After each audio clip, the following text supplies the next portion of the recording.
आज की इस वीडियो में हम आपको बताएंगे कलेक्टर बनने की शुरुआत कैसे करनी चाहिए, कब करनी चाहिए और कितना पैसा लगता है शुरुआत में। कंप्लीट इंफॉर्मेशन आपको मिलेगी, फुल इंफॉर्मेशन। लास्ट तक वीडियो को ध्यान से देखिए, सुनिए और समझिए, क्योंकि हम नहीं चाहते कि आप शुरुआत गलत कर दें। अगर शुरुआत गलत हो गई तो आप मंजिल तक कभी पहुंच नहीं पाएंगे। साथ ही साथ एक बात और बताएंगे इस वीडियो में कि अगर आप स्कूल में हैं तो आपको क्या करना चाहिए, कौन सा सब्जेक्ट लेना चाहिए। अगर आप कॉलेज में हैं तब आपको क्या करना चाहिए। आपको पता है कलेक्टर बनने के लिए सिविल सर्विस परीक्षा पास करनी पड़ती है, जो कि संघ लोक सेवा आयोग यूनियन पब्लिक सर्विस कमीशन के द्वारा ली जाती है। प्रत्येक वर्ष ये परीक्षा होती है। इस परीक्षा को पास करने के लिए 1.5 से 2 साल का समय लगता है। अगर आप ईमानदारी से 1.5 से 2 साल मेहनत करते हैं तो आप परीक्षा पास कर सकते हैं। ये बात और है कि आपको बहुत से सीनियर ऐसे मिल जाते हैं जो 5 साल 6 साल से तैयारी कर रहे होते हैं, लेकिन उनकी परीक्षा क्लियर नहीं होती। वो गलती करते हैं। गलती ये होती है कि उनकी शुरुआत गलत हो चुकी होती है, गलत ट्रैक पर वो मेहनत करते हैं।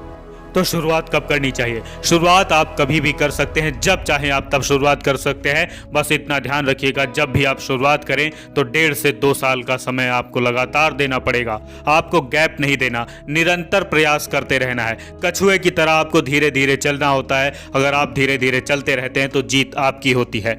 अगर आप बीच में गैप देकर पढ़ाई करते हैं, बहुत से स्टूडेंट शुरुआत करते हैं, 10 से 15 दिन पढ़ाई करते हैं, फिर गैप आ जाता है। 2 दिन की छुट्टी के लिए जाएंगे, वो छुट्टी 15 दिन में तब्दील हो जाती है। यही गलतियां होती हैं, छोटी छोटी गलतियां होती हैं जिनका ध्यान नहीं देते। इन गलतियों को आपको दोहराना नहीं है। शुरुआत आप कभी भी कर सकते हैं, बस 1.5 से 2 साल का आपके पास समय होना चाहिए। सिविल सर्विस परीक्षा के फॉर्म को अप्लाई करने के लिए आपके पास ग्रेजुएशन की डिग्री होनी चाहिए। आप ग्रेजुएट होने चाहिए, किसी भी स्ट्रीम से हो, आर्ट्स से हो, कॉमर्स से, साइंस से, यानी आपने बीए किया है, बीएससी किया है, बीकॉम किया है, बीबीए किया है, कोई फर्क नहीं पड़ता। अगर आपके पास ग्रेजुएशन की डिग्री है या उसके बराबर की डिग्री है तो आप सिविल सर्विस परीक्षा का फॉर्म अप्लाई कर सकते हैं। आप आईएएस का एग्जाम दे सकते हैं। अगर आप ग्रेजुएशन के फाइनल ईयर में हैं तब भी आप फॉर्म को अप्लाई कर सकते हैं। बस इतना ध्यान रखिए, जब आप मेंस एग्जाम के लिए फॉर्म भरेंगे तब आपके पास होने का सबूत होना चाहिए, आपकी मार्कशीट, आपकी डीएमसी आ जानी चाहिए। शुरुआत कहाँ से करनी चाहिए? आप 10 दिन लगाइए, 15 दिन लगाइए, 20 दिन लगाइए, 1 महीना लगाइए, 1.5 महीना लगाइए, 2 महीना लगाइए, कितना भी समय आप लीजिए, लेकिन आप सबसे पहले सिलेबस को रट लीजिए। अगर आप ग्रेजुएट हो चुके हैं या ग्रेजुएशन के फाइनल ईयर में हैं तो आप शुरुआत करना चाह रहे हैं और आपके पास 1.5 से 2 साल का समय है जो लगातार आप दे सकते हैं। लगातार आप प्रतिदिन पढ़ाई कर सकते हैं। तो सिलेबस पहले कवर कर लीजिए, सिलेबस को अच्छे से रट लीजिए। समझ में आता है तो भी, नहीं आता तो भी आप मन मार के सिलेबस की एक एक लाइन अपने दिमाग में बिठा लीजिए। तो सिलेबस को समझने के बाद तैयारी की शुरुआत करें, फिर चाहे आप सिलेबस को समझने में कितना भी टाइम दें। कोशिश करें आप 10 से 15 दिन में सिलेबस को कवर कर लें, समझ जाएं और समझ सकते हैं। अगर आप नहीं समझ पाते हैं, आपको प्रॉब्लम आती है जरा भी, तो नीचे कमेंट में लिखिएगा, हम आपको समझा देंगे, डिटेल में समझा देंगे कि किस सिलेबस में क्या पढ़ना है, कौन से टॉपिक में कौन सा सब टॉपिक कवर होगा। जैसे आप संविधान पढ़ रहे हैं तो संविधान में क्या क्या पढ़ना है। आप इतिहास बता देते हैं, आपको इतिहास पढ़ना है, मध्यकालीन भारत पढ़ना है तो मध्यकालीन भारत में क्या क्या पढ़ना है। राजतंत्र पढ़ रहे हैं, राजतंत्र में क्या क्या पढ़ना है। गरीबी समावेशन पढ़ रहे हैं तो उसके अंदर कौन कौन से टॉपिक कवर करने हैं। सारी बातें आपको समझा दी जाएंगी। अगर आप डिटेल सिलेबस यूपीएससी की वेबसाइट से डाउनलोड करना चाहते हैं तो वहां से कर सकते हैं, तो नीचे डिस्क्रिप्शन में लिंक दिया गया है, आप उस लिंक पर जाकर भी सिलेबस को लिख सकते हैं, डाउनलोड कर सकते हैं, पीडीएफ के तौर पे डाउनलोड कर सकते हैं। बार बार सिलेबस को रटने की, समझने की बात कही क्यों जाती है, ये भी थोड़ा आपको पता होना चाहिए। सिलेबस जरूरी होता है ये आपको पता है, लेकिन काम क्या करता है वो पहले क्यों पढ़ने के लिए कहा जाता है। आप बाद में भी तो पढ़ सकते हैं, साथ साथ भी तो पढ़ सकते हैं, लेकिन साथ साथ नहीं पढ़ना। पहले इसलिए पढ़ना पड़ता है क्योंकि वो सिलेबस आपके दिमाग को चुंबक बना देता है। मार्केट में इतनी सारी किताबें उपलब्ध हैं, इतने सारे नोट्स उपलब्ध हैं कि स्टूडेंट कंफ्यूज हो जाता है कि पढ़ना क्या है। बहुत सारा मटेरियल आप इकट्ठा कर लेंगे तो आप कुछ भी नहीं पढ़ पाएंगे। इसलिए आपको यह पता होना चाहिए क्या नहीं पढ़ना, क्या नहीं पढ़ना। अगर आप रिजेक्ट करना सीख जाते हैं कि ये चीज़ें हमें नहीं पढ़नी, तो आपके पास सिलेक्टेड चीज़ें बचती हैं कि ये चीज़ ये हमें पढ़नी है, ये टॉपिक यहाँ से पढ़ना है। तो ये आप तभी समझ पाएंगे, आपका दिमाग तभी उन चीज़ों को कैच कर पाएगा। दूसरा फायदा होता है कि जब आप अखबार पढ़ते हैं, न्यूज़पेपर पढ़ने को आपको कहा जाता है एडिटोरियल पेज, संपादकीय पृष्ठ, जिसमें लेखक अपने विचार लिखता है किसी मुद्दे को लेकर। जब आप उसे पढ़ते हैं तो अखबार पढ़ते हुए बहुत सारी चीजें होती हैं, लेकिन उसमें से आपके काम की क्या चीज है, वो चीजें आपका दिमाग कैच करेगा जब आप सिलेबस को रट लेंगे। क्योंकि अखबार में आप देखते हैं ज्यादातर खबरें बहुत कम होती हैं, आपके काम की चीज उसमें बहुत कम मिलेगी और वेस्ट मटेरियल ज्यादा मिलता है।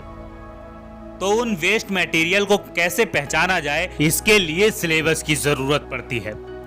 आपने सिलेबस रट लिया, आप समझिए अगर आप स्कूल में हैं तो आपको क्या तैयारी की शुरुआत करनी चाहिए। अगर आप स्कूल में हैं तो खुद के लिए तैयार होना शुरू कर दीजिए, खुद को तैयार कीजिए। यूपीएससी की प्रिपरेशन आप बाद में करेंगे, लेकिन उससे पहले आप बेस मजबूत कीजिए। अपने क्लास की किताब ध्यान से पढ़िए, क्योंकि आपको पता है एनसीईआरटी पढ़ना जरूरी होता है यूपीएससी के लिए।